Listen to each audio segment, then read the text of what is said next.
Bonjour tout le monde, j'espère que vous allez bien. Donc aujourd'hui, on va voir en fait un exercice de sweeping, de speed picking qui provient de Frank Gambale. Vous savez que je suis un très grand fan de Frank Gambale. Euh, pour- Ses albums solo, alors pas tous, mais surtout ceux du début, surtout son boulot chez Chick Corea, Electric Band, enfin bon bref voilà. Et puis après, vous savez, il a fait tellement de choses, etc. Bon, bref. Et notamment son trio avec Steve Smith et Stuart Tam, je sais plus comment ça s'appelle. Je crois qu'ils ont sorti 3 albums, enfin bon, c'est monstrueux. Donc en fait, aujourd'hui, on va voir comment il gère en fait son speed picking sur 2 cordes en fait. Ce sont des exercices que je trouve qui sont pas forcément intéressants d'un point de vue musical, mais surtout d'un point de vue maîtrise en fait du mouvement. Je vais vous expliquer là où je veux en venir de suite. Hop, je fais le focus. Donc comme d'habitude, la tablature, elle est là-haut dans le Junino Club, et on va commencer en fait avec un exercice tout simple en fait qui sera sur la gamme pentatonique de la mineur en fait, voilà, hein, à partir de la 5e case, ok. Et en fait, ce qu'il fait souvent, c'est ça, avec des roulés de doigts en fait. Hein, souvent, je vous parle de roulés de doigts, en fait, ça vient vraiment de lui en fait. Regardez, je vous montre, il part de do, sol comme ça. D'accord, bas et haut. Et après, il récupère, alors, et après, il récupère un coup vers le bas ici sur le la. Et il fait la même chose après, ré, la, et après il revient sur sol.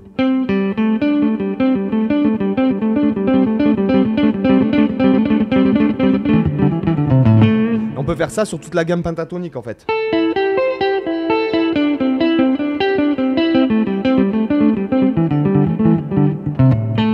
Parce qu'il fait souvent des trucs comme ça qui en fait sont vachement intéressants d'un point de vue de maîtrise, parce que si jamais vous maîtrisez pas en fait le truc en fait ça sonne vite caca boudin quoi. Ah sinon ça fait.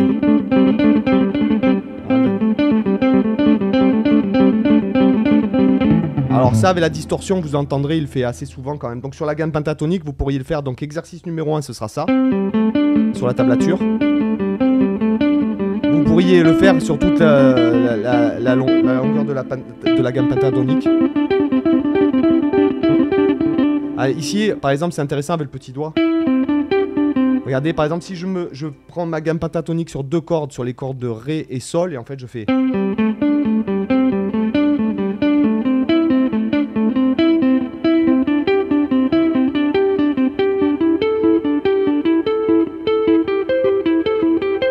Et là, je suis à l'octave. D'accord ? Vous pourriez le faire aussi sur toute la gamme pentatonique comme ceci, alors...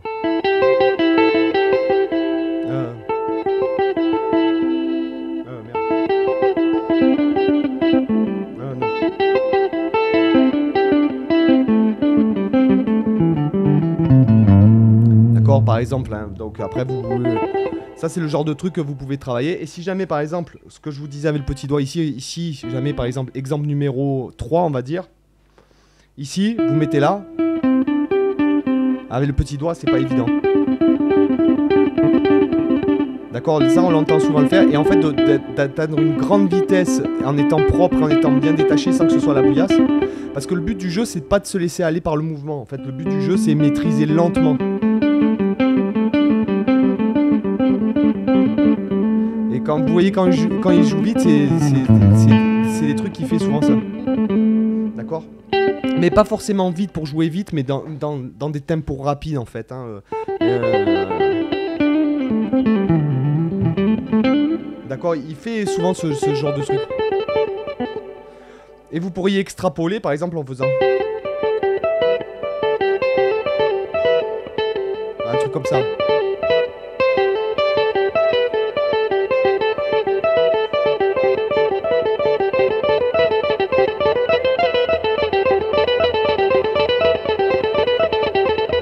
D'accord, c'est-à-dire sur chaque doigt en fait. Sur sol, la, si, do, ré, mi.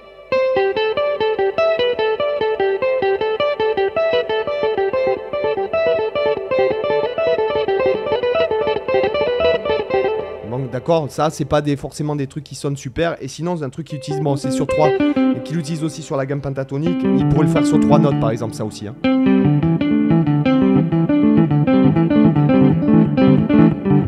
Ou sur comme ça. Il fait sur... Quand j'étais jeune, En fait, on faisait ce plan-là, on se prenait pour Gumball quand on faisait ce plan-là, quoi. Parce qu'il utilise beaucoup les cartes, en fait.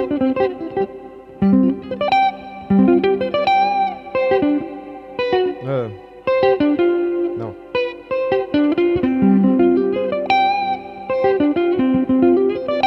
Voilà, il utilise beaucoup les arpèges comme ça de cartes.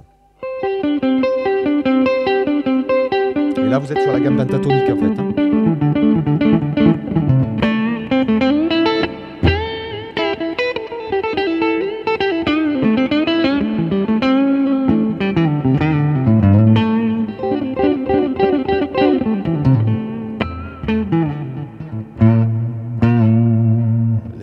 Désolé les gars, voilà.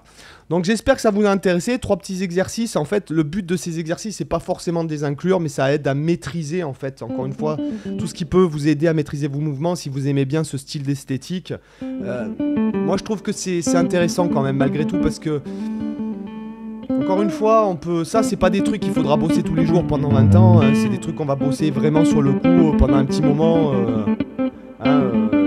Pour en fait obtenir en plus de la souplesse, parce que quand on fait le roulé de doigt, le trick c'est qu'en fait avec le même doigt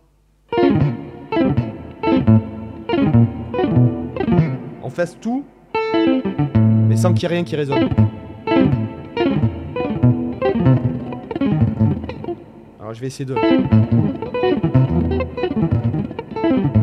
D'accord ? Alors ça n'a aucun but musical, mais par exemple pour les mecs qui font du sweeping, le roulé de doigts pour pas que ça résonne, sinon si ça résonne ça sonne pas terrible. Et après pour les gars qui ont un truc plus dans un style plus classique, par exemple au lieu de faire le roulé de doigts, les gens vont faire plutôt ça. Vont faire alors que moi par exemple j'aurais tendance à utiliser ça, en fait le même doigt. Il y a plein de gens qui vont utiliser en fait comme ce que je vous montrais par rapport à l'arpège augmenté. Il y a des gens qui vont utiliser comme moi par exemple le roulé de doigt, d'accord. Et puis il y a des gens qui vont utiliser plutôt, mais sauf que ça change le doigté, en fait tu finiras plus ici quoi. Le roulé de doigt tu finiras plus ici en fait. Voilà, donc en fait ça après c'est un truc, je pense que c'est important, enfin en tout cas personnellement j'ai cette volonté de vouloir travailler le plus de possibilités possible, alors sachant que clairement je m'en sers très peu, et quand je me sers des cartes comme ça j'essaie plutôt de phraser avec, hein.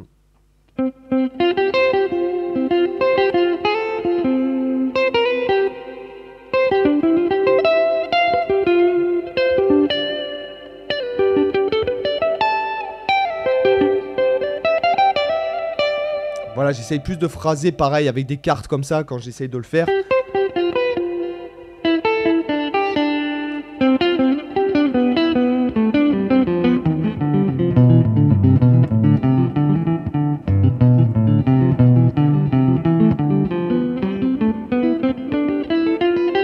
Voilà, j'essaye plus de phraser, là c'est un exemple, mais vraiment d'avoir cette souplesse en fait dans les doigts qui permet de...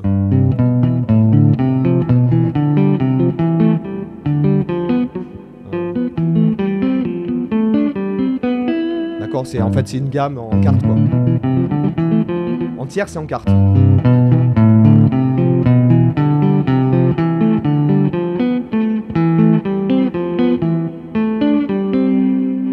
Voilà, etc. La gamme pentatonique en cartes.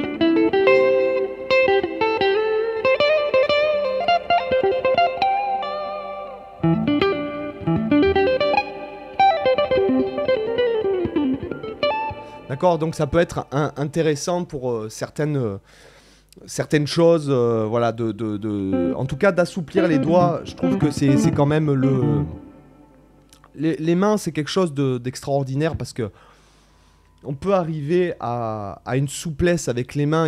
C'est tellement quelque chose de complexe. Je trouve que les mains, ce sont vraiment anatomiquement parlant, c'est une des rares choses qui vous appartient qu'à vous, en fait, avec vos yeux, d'accord.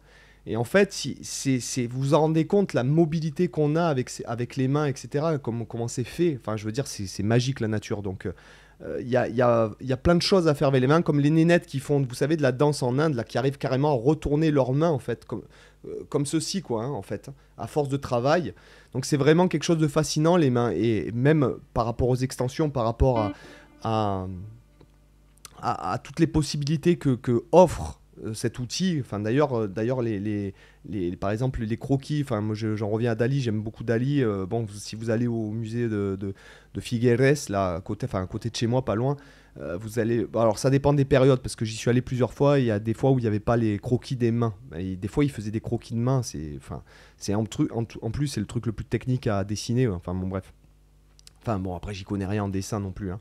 Voilà, mais ce que je veux dire, c'est que voilà, il y a vraiment des centaines de façons de faire pour assouplir les mains, tout en faisant des choses petit à petit sans se mettre. Par exemple, j'ai vu Pascal Vigny a présenté un best-of des gadgets les plus inutiles de la guitare. J'ai vu qu'il y avait des trucs pour écarter les doigts. C'est de la merde. Il n'y a pas d'autre mot. Enfin, je veux dire, le mec qui commercialise ça, c'est un crétin, quoi. Et les mecs qui achètent ça, ils sont encore plus cons. Donc, ce que je veux dire, c'est qu'il y a des façons d'écarter, de faire du stretching, ce qu'on appelle. C'est comme si, par exemple, si vous vouliez faire le grand écart facial à la Jean-Claude, il faudrait pas s'y prendre du jour au lendemain. Ben, les doigts, c'est pareil, quoi. Voilà, sur cette bonne parole, sur cette bonne citation, cette bonne référence à Jean-Claude, je vous dis à demain pour une autre vidéo. Bye bye, ciao.